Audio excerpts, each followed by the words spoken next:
Hollywood didn't need a gun to assassinate Marie Prevost. They used a weighing scale. She was a silent era millionaire and a comedic genius. But the moment grief added inches to her waistline, the studio system executed her. They erased her leading roles, body-shamed her on set, and weaponized her weight until she locked herself in a shabby apartment and literally starved herself to death to fit their impossible standards. And when her emaciated body was found, the media invented a sick lie that her dog ate her, turning corporate psychological torture into a cheap tabloid punchline. The origins of this brutal psychological dismantling trace back to her very first days in the industry. We must look at how Marie was introduced to the film business and how the seeds of her destruction were planted the moment she stepped onto a set. We have to look at the year 1915. Before she was a marquee name, she was Mary Bickford Dunn. Born on the 8th of November, 1896, in the quiet railway town of Sarnia, Ontario, Canada, her early life was far removed from the flashing bulbs of the press. Her family eventually moved south seeking better economic opportunities, settling first in Denver, Colorado, before making a crucial migration to Los Angeles, California. When the Dunn family arrived in Los Angeles in the early 1910s, the city was unrecognizable from the sprawling metropolis it is today. It was a dusty, sun-drenched town, dominated by orange groves and oil derricks, but it was rapidly mutating into an industrial boomtown. This new industry, however, did not produce steel or automobiles. It produced visual illusions. The film business was in its absolute infancy, an unregulated Wild West of rogue directors, stolen camera patents, and makeshift wooden stages built practically overnight. This nascent film industry was incredibly hungry. It required a constant, endless influx of young, attractive people to serve as visual fodder for the cameras. The early studio bosses did not care about theatrical pedigrees, classical training, or Shakespearean enunciation. They cared about how the harsh California sunlight hit a face, and they cared about bodies that looked good on a movie poster to draw in the working-class crowds. Mary, who was working as a humble secretary at a local law firm to help support her family, possessed exactly what the early film industry was looking for. She was strikingly beautiful, with massive, expressive dark eyes, a sharp, natural wit, and an unforced magnetism. While running an errand in Los Angeles, she managed to catch the eye of a Hollywood talent scout. In 1915, at just 18 years old, she was offered a job by the legendary comedy producer Mack Sennett. She adopted the stage name Marie Prevost and walked onto the lot of Keystone Studios. Stepping onto the Keystone lot in Edendale was stepping into a high-speed, dangerous assembly line. Mack Sennett was the undisputed king of slapstick comedy. His films were kinetic, highly physical, and immensely profitable. They featured frantic car chases, pies in the face, and bumbling police officers. But Sennett was also a shrewd businessman who had pioneered a highly specific, highly exploitative marketing tool, the Mack Sennett Bathing Beauties. The Bathing Beauties were a troupe of young, attractive women cast in Sennett's comedies for one explicit purpose.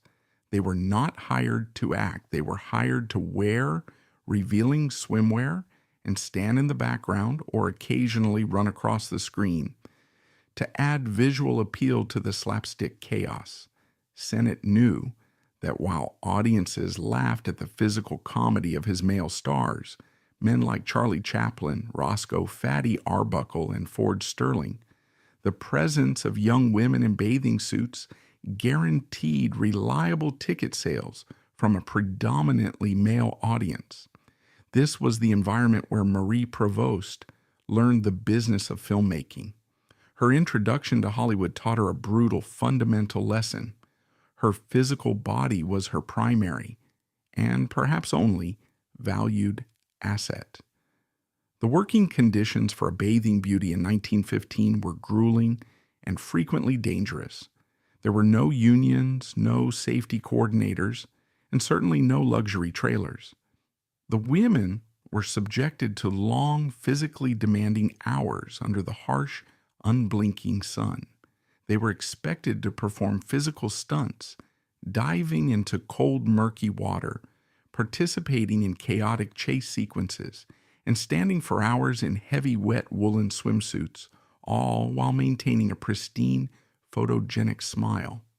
They were treated as moving props. They were pieces of attractive scenery designed to keep the audience engaged, while the male comedians delivered the actual jokes. The studio system strictly exploited her physical appearance to sell movie tickets, and any suggestion that these young women might possess actual artistic talent was usually met with outright laughter from the directors and crew. You were hired to look pretty, hit your mark, and stay out of the way of the men doing the comedy. But Marie Prevost was not content to be a prop. She possessed a sharp, restless ambition and a genuine intelligence that extended far beyond the fabric of a swimsuit. As she stood in the background of these films, getting splashed with water or chased by actors in oversized police uniforms, she began to study the mechanics of the medium. She watched the veteran comedians intensely. She analyzed their timing, their physical movements, and how they communicated complex emotions to the camera without speaking a single word. Silent film acting required a highly specific skill set. Without dialogue, an actor had to rely entirely on facial expressions and body language to tell the story. Marie realized very early on that relying solely on physical beauty was a dangerous, short-sighted trap. She looked around the studio lot and saw the brutal reality of the business. The studios always had a fresh supply of 18-year-old girls arriving on the daily trains from the Midwest, waiting at the gates to replace anyone who looked tired, aged a single year, or dared to ask for a raise. Beauty was a rapidly depreciating asset. If she wanted to survive in Hollywood, she had to prove she had genuine comedic acting talent. She had to make herself indispensable to the narrative, not just the marketing department. Marie began to hustle. She fought for small acting parts, begging directors to give her a chance to do more than just smile and wave. When she finally got a few seconds of screen time to actually perform, she made them count. She learned how to use her large, expressive eyes to convey sarcasm, heartbreak, and joy. She developed a distinct, sophisticated comedic timing that immediately set her apart from the other women in the bathing beauty troupe. She wasn't just standing there looking pretty anymore. She was actively trying to steal the scene. She understood that comedy required rhythm, and she had a natural ear for it. She learned how to take a pratfall with grace, how to deliver a visual punchline, and how to hold the audience's attention entirely through a subtle shift in her demeanor. Her hard work and undeniable talent began to pay off as the decade progressed. Between 1917 and 1919, audiences began to notice her. People started writing letters to the studio demanding to know the name of the dark-haired girl with the sharp, comedic instincts. More importantly, the studio executives, who monitored box office receipts with hawkish intensity, noticed that films featuring Marie Prevost in prominent roles performed exceptionally well. She began to receive larger credited parts in Senate's feature-length comedies, starring alongside established names. She successfully transitioned from a nameless girl in a swimsuit to a recognized, heavily promoted starlet. She proved that she could carry a narrative anchoring the chaotic physical comedy with a grounded, relatable human performance. She was funny, she was charming, and she was fiercely dedicated to her craft. By 1921, Marie had officially outgrown the Mack Sennett factory. She had spent 6 long years paying her dues, surviving the grueling conditions of the Keystone lot, and proving she was a capable actress. She wanted the industry to treat her like a genuine artist, but Sennett was notoriously frugal and preferred to keep his actors on low salaries. Marie knew her worth. She made a calculated, highly ambitious move. She left Sennett and signed a lucrative contract with Universal Pictures under the guidance of studio boss Carl Laemmle.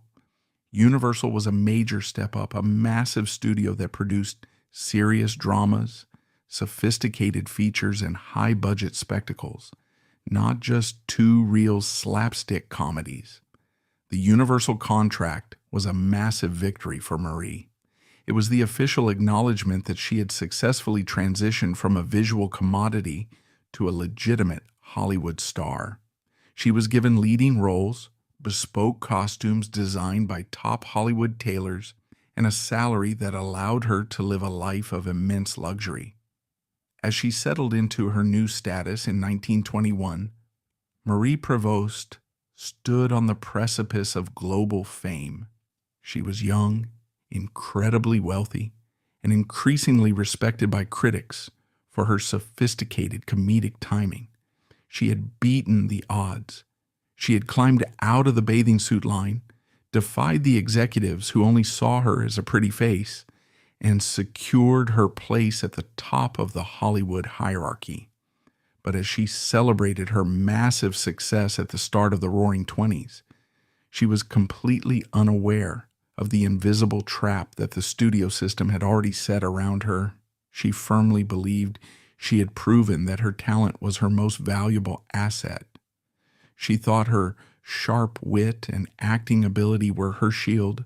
She did not realize that the executives signing her massive paychecks still firmly believed that her core value was directly, inextricably tied to her physical measurements. The industry had permitted her to succeed, but that permission was strictly conditional. She had convinced them she was a brilliant actress, but to the men running the studios, she was still just a body on a screen.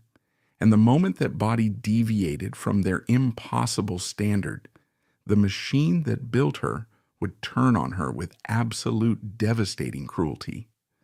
The sheer magnitude of Marie Prevost's success during the early 1920s becomes undeniably clear when you examine the power dynamics of the era. Having successfully escaped the Mack Sennett bathing suit line, she entered this new decade not as a disposable extra, but as a marquee name. When she signed her lucrative contract with Universal Pictures and subsequently secured a highly coveted position at the emerging powerhouse that was Warner Brothers, she was no longer just a pretty face standing in the background of a pie fight. She was the main attraction. She was the primary reason working-class crowds eagerly handed over their dimes at the box office. Her transition from slapstick comedy to sophisticated feature films was practically seamless. As she settled into her new status, Marie rapidly adapted to the changing tastes of the 1920s audience. The post-war American public was throwing off the restrictive, conservative values of the previous generation. They wanted jazz, they wanted rebellion, and on their cinema screens, they wanted the flapper. The flapper was the defining cultural icon of the Roaring Twenties. She was independent, she wore her hair in a sharp bob, she drank illegal gin, and she possessed a very specific, highly regulated physical silhouette. The ideal Hollywood body of the 1920s was sleek, boyish, and impossibly thin. Curves were aggressively bound and flattened. The camera demanded a straight, narrow line. Marie, naturally slender in her youth, fit this visual requirement perfectly. Because she met the strict physical criteria, the studios were more than willing to reward her acting talent. In 1924, She secured a role that permanently cemented her reputation as a formidable top-tier actress. Ernst Lubitsch, one of the most brilliant, respected, and notoriously demanding filmmakers in Hollywood history, cast Marie as the lead in his sophisticated romantic comedy, The Marriage Circle.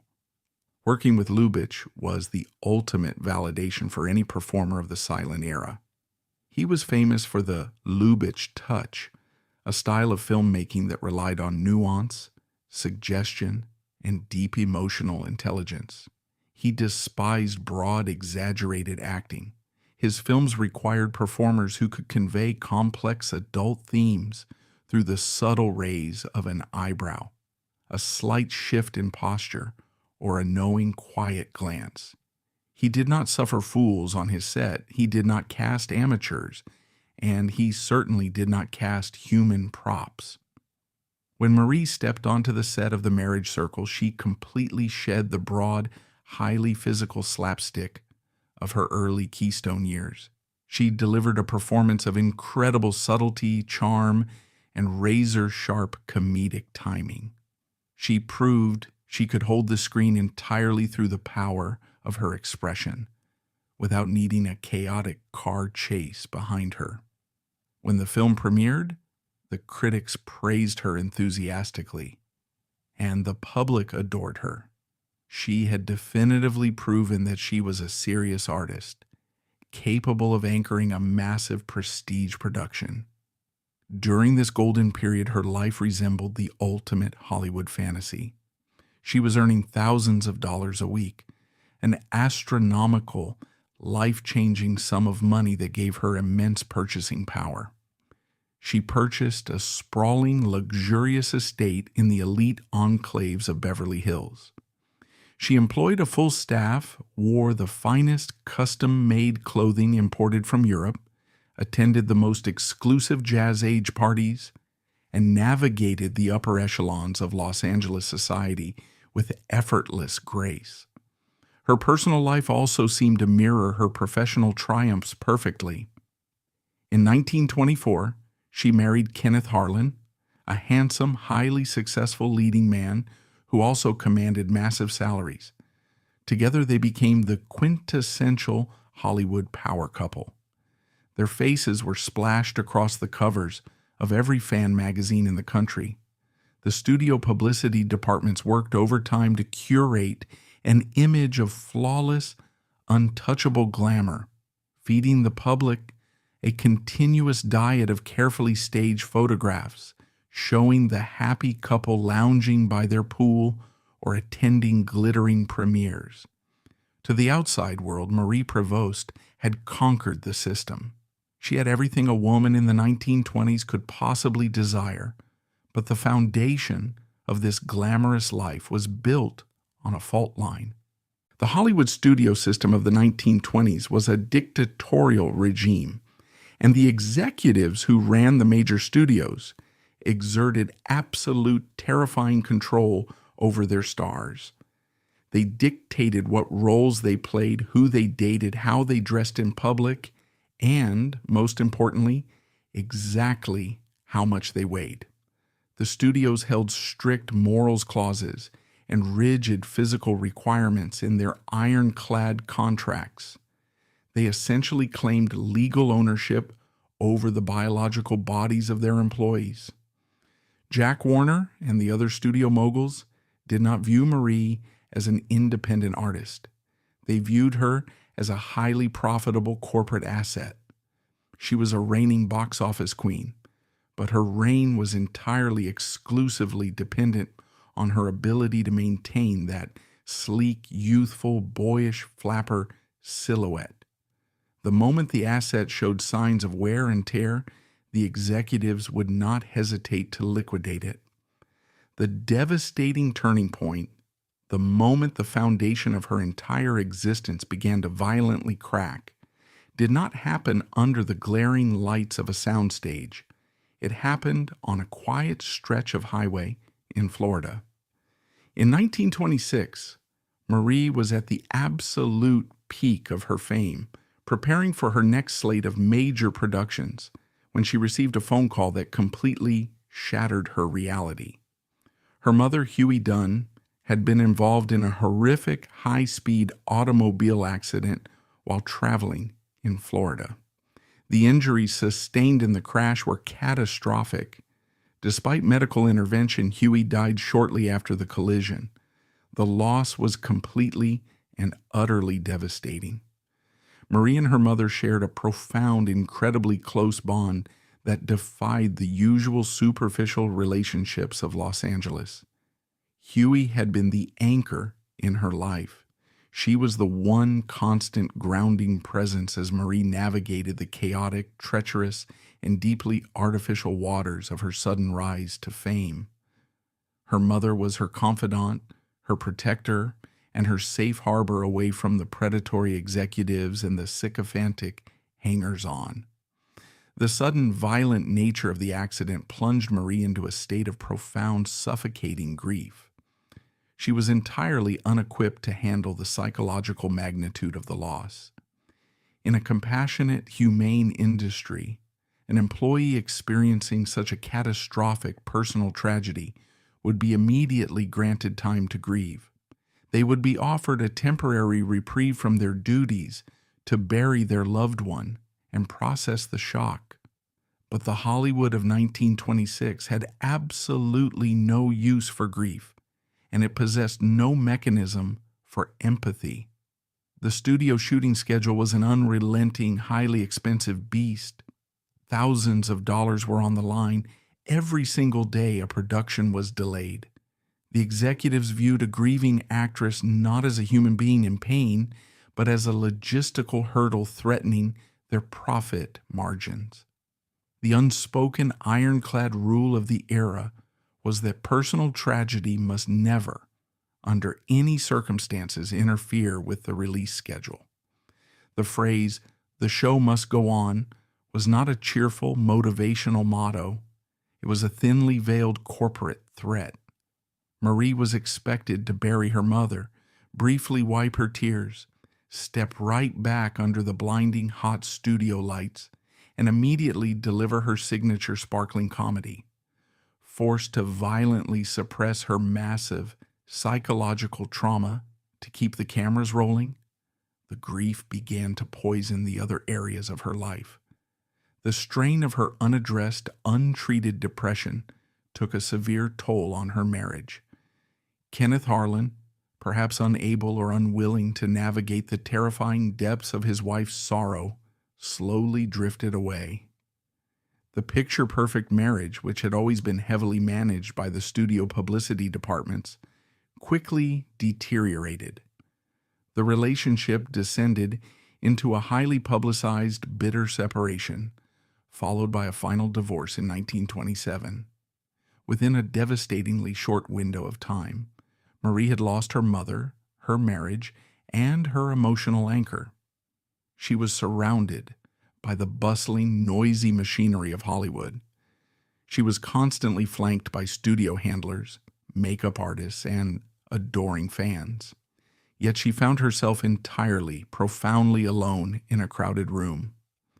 Unable to process her trauma and strictly forbidden by her employers from taking the time off required to heal, Marie turned to the only anesthetic readily available to a star in the Roaring Twenties.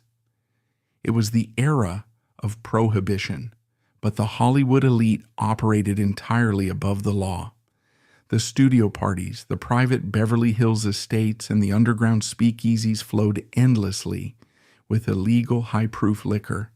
Marie began to drink heavily. She did not drink to celebrate her box office returns or to enjoy the vibrant nightlife of the city. She drank to numb the agonizing, relentless pain of her reality. She drank to force herself to sleep at night, silencing the racing thoughts of her mother's accident. And she drank to summon the artificial chemical energy required to paint on a smile for the cameras the next morning. She was self-medicating the only way she knew how, desperately trying to keep her head above water while drowning in clinical depression. The human body is highly sensitive to trauma. The combination of severe, untreated depression, profound psychological shock, and heavy, sustained alcohol abuse triggered an inevitable biological response. Her metabolism fundamentally shifted. When a physical body is subjected to immense emotional stress and chemical toxicity, it changes. As the late 1920s progressed, Marie began to gain weight. It was a natural, entirely human physiological reaction to a devastating period of suffering. Her body was carrying the visible physical manifestation of her grief. But Jack Warner and the ruthless executives running the studios did not see a grieving human being in deep distress. They did not look at Marie and see the talented, hard-working actress who had generated millions of dollars for their company. They looked directly at her waistline, and they saw a breach of contract. The transition into the late 1920s was already a period of massive anxiety and paranoia for the studios. The invention of synchronized sound, the talkies, was violently upending the industry. The introduction of microphones on set changed the entire economic structure of filmmaking. Panicked executives were aggressively purging silent film stars, convinced that their voices would not translate to the new medium, allowing the studios to break expensive long-term contracts. A persistent, vicious myth often circulated in Hollywood history is that sound killed Marie Prevost's career. This is a complete fabrication designed to protect the studios. When Marie took her early sound test, she passed with flying colors. She proved she had a pleasant, perfectly capable speaking voice, deeply grounded by her stage-trained comedic timing. She knew how to deliver a line of dialogue just as effectively as she knew how to deliver a silent glance. Her voice was perfectly fine. It was her body that the studios found entirely unacceptable. The sleek, impossibly thin figure was still the only visual currency the studios recognized for a leading lady. As Marie's body grew softer and fuller, the executives reacted with absolute terrifying ruthlessness. They did not offer her a leave of absence to seek medical help. They did not suggest she take a few months off to recover her physical and mental health. They did not instruct their writers to adjust the scripts to accommodate a woman whose body had simply matured and changed under the crushing weight of grief. Instead, they issued a swift, brutal, and permanent career death sentence. The leading roles that she had spent over a decade fighting to secure, the glamorous, sophisticated heroines that Ernst Lubitsch had trusted her to play, were instantly revoked. The scripts completely stopped arriving at her Beverly Hills estate. The studio bosses, the very men who had eagerly capitalized on her immense talent when she fit perfectly into their physical mold, completely turned their backs on her. They erased her from the top of the call sheet with the cold, calculated precision of an accountant crossing out a depreciated asset. Marie Prevost realized, with a chilling, heartbreaking clarity, that the brutal lesson she had learned back in 1915 in the Mack Sennett bathing suit line was still the only law that actually mattered in Hollywood. Her comedic genius, her relentless dedication, and her massive, proven box office track record meant absolutely nothing the moment she ceased to be their specific physical ideal. The industry was preparing to cast her out into the cold, but they were not going to let her leave quietly. The studio executives, always looking for a way to maximize their investments, realized that while she was no longer their leading lady, they could still extract value from her changing body. They were about to weaponize her weight gain.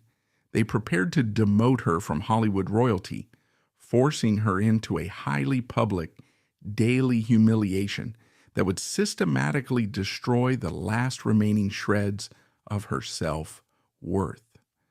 As the 1920s violently gave way to the 1930s, the American landscape fractured. The Great Depression had arrived, wiping out fortunes overnight and leaving desperate breadlines in its wake. But behind the heavily guarded iron gates of the Hollywood studios, a completely different breed of ruthlessness was taking shape. The transition to sound films was entirely complete, and the visual aesthetics of cinema were becoming even more rigid, manufactured, and unforgiving. The studios were no longer simply producing entertainment for the masses. They were manufacturing a highly specific, fundamentally unattainable standard of physical perfection to distract a desperate, starving nation. For Marie Prevost, this harsh new era did not just represent a standard professional downturn, it became a calculated daily psychological dismantling. The powerful executives at Warner Brothers, MGM, and the other major production houses were businessmen first and foremost. They recognized that the name Marie Prevost still held a lingering commercial value. Audiences remembered her face, her warmth, and her brilliant comedic timing. She still had utility, so rather than simply terminating her contracts and allowing her to walk away with her legacy and dignity intact, which would have been the merciful choice, they offered her a lifeline that was, in reality, a poison pill. They categorically refused to value her as a leading lady anymore, but they redefined her entirely to serve a new, cruel purpose. They officially stripped her of her star status and systematically demoted her to supporting roles. It is vital to recognize that these were not prestigious, nuanced character parts designed to showcase her acting range as she matured. These were highly specific, degrading caricatures. The industry had established a strict, brutal visual hierarchy for the 1930s. The new leading lady was required to be impossibly thin, projecting an aura of sleek, untouchable glamour. But to make that leading lady look even more desirable, even more fragile by comparison, the studios frequently employed a physical foil. They deliberately cast Marie Prevost as the wisecracking, foolish, overweight best friend. This was a deliberate, targeted demotion. Directors who had once treated her with the utmost reverence and respect now instructed her to lean heavily into physical comedy that actively mocked her own dimensions. In 1930, she was cast in the Frank Capra film Ladies of Leisure, supporting a young, fiercely ambitious Barbara Stanwyck. Later that same year, she appeared in Paid, acting alongside the reigning razor-thin queen of MGM, Joan Crawford. In these films, Marie's instructions were painfully clear. She was effectively ordered to stand slightly behind the new ingenues and serve as the punchline. She was written as the woman who ate too much, who was hopelessly desperate for male attention, but constantly failed to secure it, and whose primary narrative function was to make the star look exceptionally beautiful and graceful. She was the comic relief, but the joke was always her own body. The psychological torture of this arrangement was immense. Imagine the sheer cognitive dissonance she had to endure on a daily basis. Marie was a woman who had been directed by Ernst Lubitsch. She had headlined massive, sophisticated romantic comedies that required deep emotional intelligence. She knew the mechanics of a film set, the lighting, the pacing, and the camera angles far better than the young women she was now hired to support. Yet every single morning she reported for work, she was forced to walk onto the exact same sound stages where she had once been treated as absolute royalty, only to be barked at by directors who now viewed her strictly as a visual gag. She was required to read scripts that actively insulted her physical appearance. Wardrobe departments, which had once tailored exquisite, imported silk gowns to her exact measurements, now dressed her in unflattering, oversized costumes specifically designed to accentuate her weight. She had to summon her formidable stage-trained acting talent not to elevate a narrative, but to execute cheap, demeaning gags at her own expense.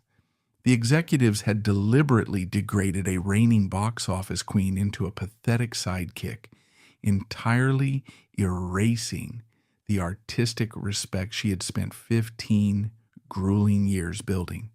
For a proud, highly intelligent woman who had fought so hard to escape the Mack Sennett bathing suit line, this daily routine was spiritually corrosive. The constant, highly public validation that she was no longer desirable, beautiful, or important systematically destroyed her self-worth. The industry reinforced the toxic idea that her profound grief over her mother, her trauma, and her basic humanity were entirely irrelevant. The only thing that mattered to the men in charge was that she no longer fit into the sample size costumes. In Hollywood, professional degradation is always accompanied by a terrifying financial freefall. Within the studio system, your physical appearance directly dictated your salary bracket. Because she was no longer a leading lady, the studios slashed her pay with ruthless efficiency. The thousands of dollars a week she had commanded in the mid-1920s vanished into thin air. She was reduced to accepting flat fees or insulting day player rates. She was doing the exact same job, working the exact same punishing hours under the hot lights, but earning a mere fraction of what she was worth. The sprawling, luxurious Beverly Hills estate that had been the ultimate symbol of her success became utterly impossible to maintain. The extravagant wardrobe, the household staff, and the financial security that had insulated her from the harsh realities of the world evaporated. Marie was forced to rapidly downsize her entire existence. She moved out of the mansions of the elite and eventually found herself relegated to a much smaller, shabby apartment in Hollywood. With the loss of her wealth and her status, the deep isolation began to set in. The sycophants, the studio fixers, and the high society friends who had eagerly attended her lavish parties during her peak earning years quietly distanced themselves. Hollywood is an industry entirely allergic to failure. It treats a career decline like a highly contagious disease, and Marie Prevost was now viewed as a rapidly declining asset. She was surrounded by the bustling, wealthy elite of Los Angeles, yet she was becoming a ghost in her own city, trapped in a modest apartment, struggling to pay her basic living expenses, and facing the terrifying prospect of complete professional irrelevance. Marie's desperation reached a critical threshold. The studio system had successfully implanted a deeply toxic, inescapable mindset into her psyche. They had convinced her that her value as a human being was entirely exclusively dependent on her ability to be thin on camera. They had convinced her that the only reason her life had fallen apart, the only reason she was broken alone, was because of her body. She internalized the cruelty of her employers. She stopped blaming the exploitative system and started blaming herself. She began to believe that if she could just force her body back into the rigid, impossible mold demanded by the executives, she could turn back the clock. She believed that shedding the weight would act as a magic spell, bringing back the leading roles, the massive salary, the friends, and the respect she so desperately craved. Driven by this overwhelming manufactured desperation, Marie made a fatal decision. She resolved to stop eating. To reclaim her dignity and her career, she prepared to subject her physical body to an extreme, punishing, and ultimately destructive dietary regimen. She was about to engage in a terrifying biological war against herself, firmly believing the lie that starving was the only way to survive in Hollywood. Grasping the severity of this choice requires a close look at the terrifying medical and cultural landscape of Hollywood during the 1930s. The studio system did not merely prefer thin actresses. They aggressively, systemically enforced eating disorders. It was an industry standard, as routine as hitting a mark or learning a script. Studio executives routinely wrote strict weight limits into binding legal contracts. If an actress gained even 3 pounds, she could be suspended without pay, dragged into a mahogany office, and verbally berated by men smoking cigars. To ensure absolute compliance, the studios employed fixers and studio-appointed doctors who actively encouraged highly dangerous, unregulated weight loss methods.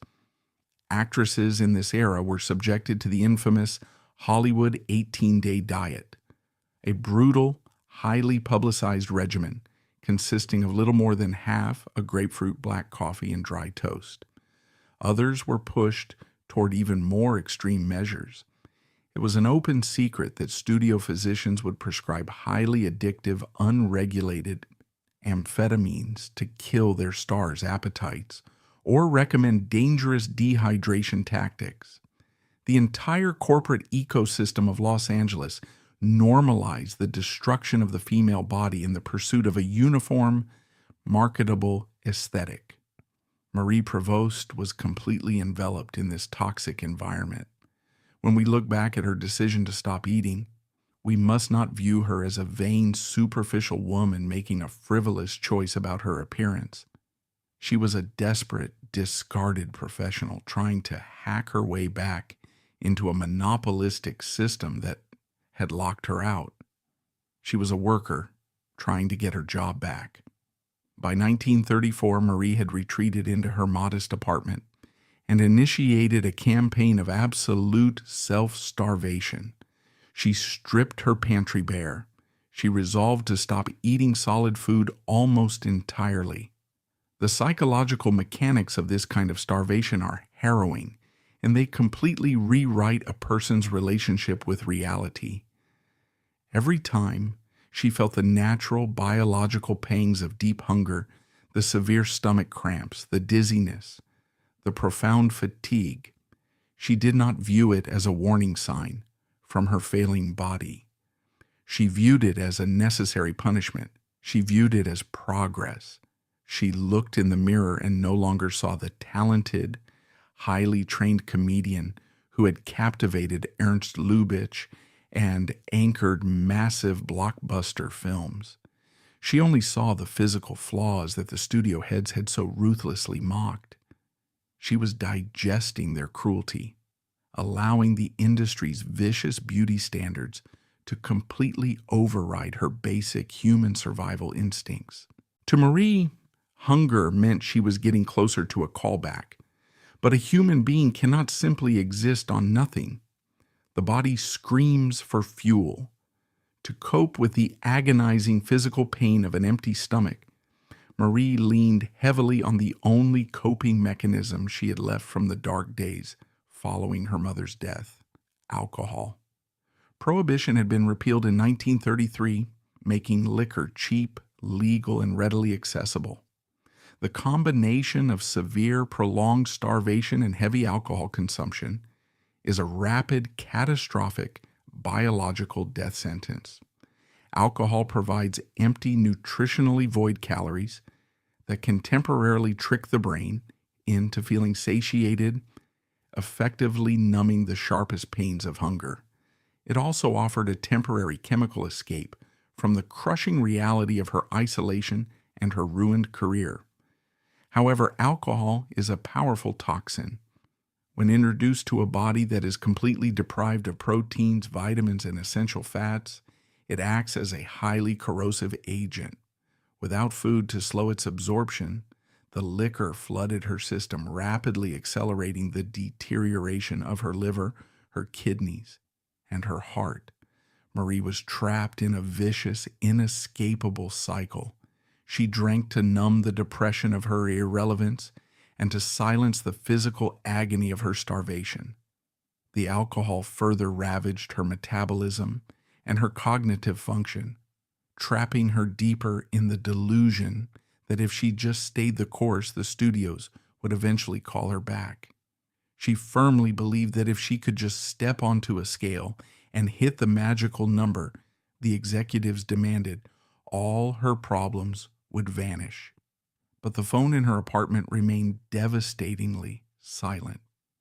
The studio executives who had once demanded her presence at their lavish premieres, the men who had built their fortunes on the back of her comedic talent, had completely forgotten she existed. The Hollywood industry moves with terrifying speed, constantly churning out new, younger, thinner stars to feed the public demand. By 1935, the public was obsessed with a new generation of sleek, blonde leading ladies like Jean Harlow and Carole Lombard, while Marie was locked in her apartment, literally destroying her internal organs to win back the approval of the studio bosses. Those same bosses had already replaced her multiple times over. Her daily existence shrank entirely to the four walls of her apartment. The vibrant, highly social woman who had navigated the roaring 20s with sharp wit, throwing legendary parties and running with the most elite crowds in California, was now a complete recluse. The physical weakness caused by the extreme malnutrition made leaving the house an exhausting, monumental task. She became entirely isolated, cut off from the bright Los Angeles sunshine and the bustling movie lots that were just miles from her front door. As the calendar turned toward 1936, her financial situation moved from precarious to desperate. She had pawned or sold off the last remaining artifacts of her glamorous past, the jewelry, the designer coats, the mementos of her stardom, just to keep the lights on and the alcohol flowing. She had no safety net, she had no family left to stage an intervention, and no industry colleagues checking in on her. The friends she had made during her peak earning years were either terrified of associating with a failure, or they simply could not bear to look at what she was doing to herself. Occasionally, sheer desperation forced her to reach out. She swallowed whatever pride she had left and began asking for loans from the younger actresses she had once supported on screen. She became a cautionary whisper among the Hollywood elite, a tragic figure to be pitied from a distance, but never helped in any meaningful way. The biological reality of her choices began to manifest in terrifying ways. The human body is remarkably resilient, but it is ultimately bound by the laws of physics and biology. When it is denied fuel for an extended period, it begins a desperate, systematic process of self-cannibalization to stay alive. To keep the brain functioning and the heart beating, the body begins to break down its own muscle tissue. Marie's physical form, the very thing she was trying to perfect for the cameras, was rapidly deteriorating. The starvation sapped the remaining vitality from her skin and her hair. She suffered from chronic, bone-deep exhaustion, severe heart palpitations, and an immune system that was completely compromised. She was a woman approaching her 40th birthday, but her internal infrastructure was collapsing like that of a geriatric patient. Yet, the delusion persisted to the very end. The Hollywood machine had done its job flawlessly. It had convinced her that the physical agony she was enduring was simply the necessary price of admission for a comeback.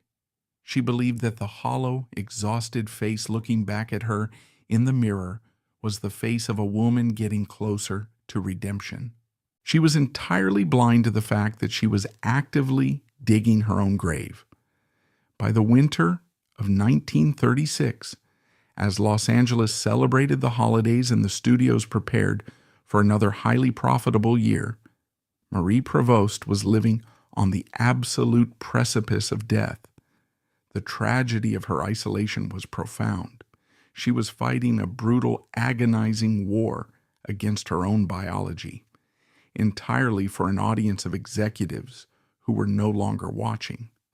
She had sacrificed her mental health, her fortune, and her dignity to the studio system, and now she was preparing to sacrifice the last remaining drops of her physical life. She was about to become the ultimate casualty of Hollywood's beauty standards. As the calendar flipped to January 1937, the city of Los Angeles was vibrating with a renewed aggressive wealth. The golden age of Hollywood was in full magnificent swing.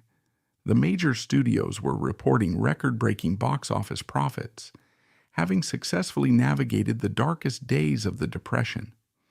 Glittering premieres lit up Hollywood Boulevard, and a fresh crop of impeccably groomed, impossibly thin stars were toasting to the new year in the grand, chandelier-lit ballrooms of the Beverly Hills Hotel. But just a few miles away from the flashing cameras and the popping champagne corks, a suffocating, freezing silence had descended upon Marie Prevost's shabby apartment. The woman who had once been the vibrant, quick-witted center of gravity at the most exclusive parties in California had effectively vanished from the earth. There were no studio executives calling her telephone to offer her the comeback role she had literally starved herself to secure. There were no directors demanding her presence on a sound stage. She was completely, utterly isolated. The only sound coming from behind her locked door was the frantic, increasingly distressed whining of her final remaining companion, her small pet dachshund, Maxie. The human body is an incredible, resilient machine, but it cannot run on empty forever. After months of surviving on nothing but alcohol and the desperate, manufactured hope that the studios would forgive her for gaining weight, Marie's internal infrastructure finally reached its absolute limit. The heart muscle, severely weakened by years of acute malnutrition and the corrosive, toxic effects of chronic alcoholism, could no longer maintain its rhythm. Sometime in the middle of January 1937, alone in her apartment, completely broken by the industry she had helped build, Marie Prevost collapsed. Her heart stopped beating. She was 40 years old. For several days, she lay undiscovered. The bustling machinery of Hollywood continued to churn right outside her window, entirely oblivious to the fact that one of its great pioneering comedic stars was dead in a rented room. It was only when her neighbors began to complain to the building management about the incessant, desperate barking and scratching of her dog that anyone thought to intervene. On the 21st of January 1937, the authorities arrived. They knocked, received no answer, and finally forced the door open. The scene the police officers and the coroner discovered was a brutal, heartbreaking testament to the reality of the Hollywood dream. There was no glamour here. The apartment was stripped bare of the luxuries, the silk gowns, and the bespoke furniture that had once defined her life. The coroner examined her remains and issued a verdict that sent a cold shock through the Los Angeles establishment. The official cause of death was acute malnutrition, compounded by complications from alcoholism. Marie Prevost had not died of a sudden mysterious illness. She had not succumbed to a tragic accident. She had literally starved herself to death. She had fought a devastating, agonizing biological war against her own body to meet the impossible beauty standards of an industry that had already discarded her. And the industry had won. When the authorities searched the apartment for her personal belongings and next of kin, they found the ultimate humiliating proof of her absolute financial ruin. In the purse of a woman who had once earned thousands of dollars a week, they recovered exactly 3/4, 75 cents. Alongside the loose change, they found a single piece of paper, a promissory note for $110 signed by Joan Crawford. Marie, the former box office queen, the veteran who had carried massive silent films on her shoulders, had been reduced to begging for small loans from the younger, thinner actresses she had once been forced to support on screen. She had died entirely broke, hungry, and forgotten. If the story had ended there, it would stand as one of the most tragic indictments of corporate exploitation in American history. But the cruelty of the Hollywood machine did not end when her heart stopped. In fact, the most vicious, unforgivable chapter of Marie Prevost's story was written after she was already in the morgue. When the news of her death broke, the studio-aligned media and the powerful executives faced a massive public relations crisis. The truth of her demise was incredibly dangerous to their business model. If the public realized that a grieving woman had been fired for gaining weight, driven into extreme poverty, and pushed to starve herself to death just to win back her career, the studios would face intense backlash. It exposed the absolute ruthlessness of the executives, the lethal consequences of their body-shaming contracts, and the toxic work environment they had cultivated. The industry could not afford to let the public view Marie as a victim of their systemic exploitation. To protect themselves, the studio fixers and the press needed to deflect the blame. They needed to strip her of her humanity and make her the punchline of a joke. And so, the Hollywood media machine manufactured a gruesome, sensational lie that would unjustly define her legacy for a century. The tabloid press, fed by studio whispers, began to circulate a horrifying story that her pet dachshund, trapped in the apartment and crazed with hunger, had eaten her remains. This morbid tale spread like wildfire across the country. It was the perfect sensational distraction. It was whispered at studio commissaries, printed boldly in gossip columns, and eventually codified into Hollywood lore decades later by authors like Kenneth Anger in his infamous, highly fictionalized book Hollywood Babylon. It even inspired a cruel, mocking pop song in the 1970s. But the story was a complete fabrication, a vicious, calculated lie. The official police reports and the coroner's examination were perfectly clear on the matter. The dog had not eaten her. Maxie the dachshund was a loyal, terrified pet trapped in a room with his deceased owner. In a frantic, desperate attempt to wake her up, the dog had simply scratched at her legs. That was the unvarnished reality. But the truth did not sell newspapers, and more importantly, the truth did not protect the studio bosses. The media eagerly weaponized this fabricated story to permanently erase her dignity. By spreading the lie that she was eaten by her dog, they shifted the public's reaction from righteous anger to morbid disgust. They turned a tragic, lonely death caused by corporate abuse into a grotesque carnival sideshow spectacle. Furthermore, the studios used the lie as a twisted, highly effective public warning to every other actress working in the industry. It was a clear, unmistakable message sent directly from the boardrooms. This is the pathetic, humiliating end that awaits you if you lose your physical appeal. If you gain weight, if you age, if you stop starving yourselves for the cameras, and if you defy our system, you will not just lose your job. You will die a joke, and we will make sure the world laughs at you. The absolute peak of this industry-wide hypocrisy occurred a few weeks later at her funeral. The very same Hollywood establishment that had body-shamed her, slashed her salary, ignored her desperate phone calls, and allowed her to die in abject poverty, suddenly appeared in droves to mourn her. The funeral expenses, because Marie had only 75 cents to her name, were quietly paid for by the Hollywood community. Stars like Joan Crawford, Clark Gable, Barbara Stanwyck, and Douglas Fairbanks Jr. contributed to the costs. They arrived at the Hollywood Memorial Park Cemetery in their tailored black suits and designer veils. They stood solemnly before the cameras, dabbing their eyes with silk handkerchiefs, projecting an image of deep collegial sorrow.